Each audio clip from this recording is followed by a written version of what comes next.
स्वामी जी देखिए 84% बच्चे अभी के वक्त में, आज के वक्त में, शायद ये डेटा इससे ज्यादा हो, लेकिन ये 84% भी बहुत बड़ा डेटा है, बहुत बड़ा नंबर है। बच्चे मोबाइल देखकर ही खाना खा रहे हैं।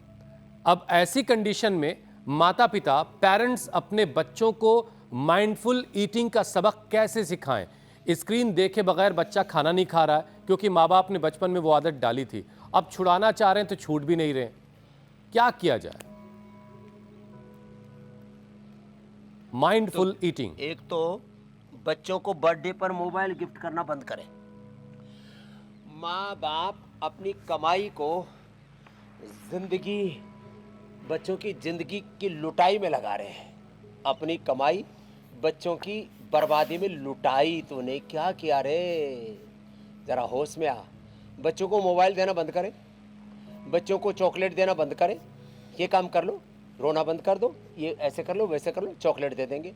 शुरू में ही उनको लालची बना रहे हो, रिश्वतखोर बना रहे हो, रिश्वत दे रहे हो उनको, लालच दे रहे हो उनको, लालची, बेईमान, और उनको फिर जो है गलत चीज में, गलत एडिक्शन में डाल रहे हो। Life is practice and practice is life. जीवन अभ्यास है और अभ्यास ही जीवन है। इसलिए योगाभ्यास हम कराते हैं। तो बच्चों को मोबाइल गिफ्ट देना बंद करें।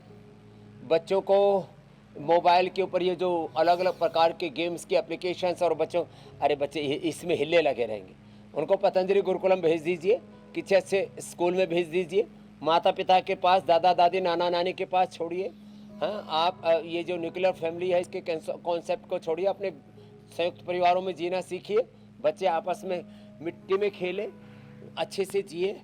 और दूसरा, अपने घरों में जो टीवी कनेक्शन है ना, उसको इंडिया टीवी बस देखने के बाद उसको कट कर दीजिए। ऐसा पूरा एक व्यवस्था बनाइए। तो बहुत बच्चे मोबाइल पर, टीवी पर, ऐसे सब जगह जो है ना, ओ हो, फिर बच्चों को ये और भी बर्गर, पिज़्ज़ा, और फिर उनके अलग अलग कोई ना कोई प्रसंग का बहाना ढूंढ करके बच्चों को जंक फूड खिलाते हैं। तो ये जो पूरी सारी गलत एडिक्शंस की एक प्रक्रिया, तो कहाँ माइंडफुल ईटिंग? अब तो ये सब ईटिंग के नाम पर हम चीटिंग कर रहे हैं अपने साथ, अपने बच्चों के साथ। माने आत्मघात कर रहे हैं, अपने साथ क्रूरता कर रहे हैं, अपने बच्चों के साथ क्रूरता, जुल्म, जाति कर रहे हैं, नाइंसाफी कर रहे हैं। तो इसके लिए हमको कुछ डूज एंड डोंट्स तय करने पड़ेंगे ज़िंदगी में। ये करना, ये नहीं करना। हमारे माँ बाप ने उस समय तो चलो मोबाइल नहीं था, हमको और भी किसी चीज़ में डाल सकते, कुछ गलत आदत में है, और कुछ नहीं तो बापू दादाजी अपना हुक्का भरने की उसमें लगा देते कार्यक्रम में। हमने तो अपने दादाजी का और बापूजी का दोनों का हुक्का ही छुड़वा दिया। तो कोई भी गलत एडिक्शन ये अच्छी नहीं है। और गलत एडिक्शन से फिर जो अंदर जहर, तो सबसे पहली चीज तो ये समझ में आई स्वामी जी कि माता पिता को अपने बच्चों के साथ जो चीटिंग कर रहे हैं, थेरेपी कर रही है, जन नीति, सूत्र नीति कर रही है, वो चीटिंग बंद करनी पड़ेगी। सिर्फ ये कहने से काम नहीं चलेगा कि बेटा मैं तुमसे बहुत मोहब्बत करता हूँ या करती हूँ। बच्चे से मोहब्बत करने का मतलब ये है कि आप उसमें पैदा हो रही गलत आदतों को उससे बचाएं, धीरे धीरे उसको सही रास्ते पे लगाएं। और इसके लिए ज़रूरी कि वो खुद भी आपको अपनाना पड़ेगा, तभी बच्चे में वो चीज़ शामिल होगी। अच्छा स्वामी जी देखिए, जब आप बड़े हो रहे थे, तभी अपनानी पड़े तो अपना। जी जी जी स्वामी जी, जब आप बड़े हो रहे थे या जब हम बड़े हो रहे थे, तो हम लोगों को अकेले रहना अच्छा नहीं लगता था। सबके साथ बैठ करके, परिवार के साथ, दोस्तों के साथ बहुत अच्छा लगता था। लेकिन आज के वक्त में कंडीशन बिल्कुल उलट गई है, सिर के बल आ गई है। अभी के वक्त में बच्चे अकेले रहना पसंद कर रहे हैं। और इससे जुड़ा एक डेटा आया है, 78% बच्चे अब लोगों के बीच, परिवार के बीच, दोस्तों के बीच, भीड़ के बीच खुद को कंफर्टेबल महसूस नहीं करते। ये एक तरह की सोशल एंजाइटी है। अब इसका क्या इलाज है? पेरेंट्स अपने बच्चों को दूसरे लोगों से कैसे कनेक्ट होना सिखाएं, क्योंकि वो तो कहीं और कनेक्ट हो गया है। तो देखो, अब सामूहिकता, मस्जिद, अपने घर में भी नमाज पढ़ सकते हैं। 99% हमारे मुस्लिम भाई बहन, आप तो अच्छे से जानते हो मेरे से भी ज़्यादा इस बात को, बिस्मिल्लाहिर्रहमानिर्रहीम करके हम अपने हर एक काम का भगवान के नाम से स्मरण करके आगे बढ़ते हैं। और भाई घर में भी तो नमाज पढ़ सकते हैं, लेकिन हमारे यहाँ 99% नमाज पढ़ने की कहाँ परंपरा है?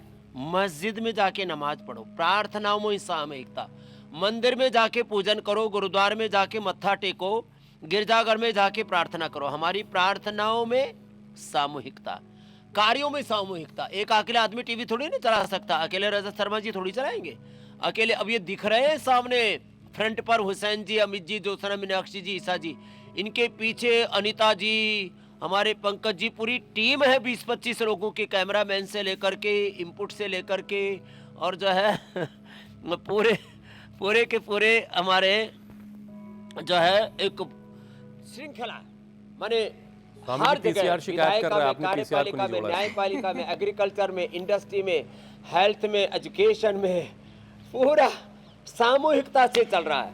ये पूरी प्रकृति भी, पृथ्वी, अग्नि, वायु, जल, आकाश, पंच महाभूत, सब एकात्म भाव से, oneness, coexistence, harmony, these are the 3 basic principles of this universe.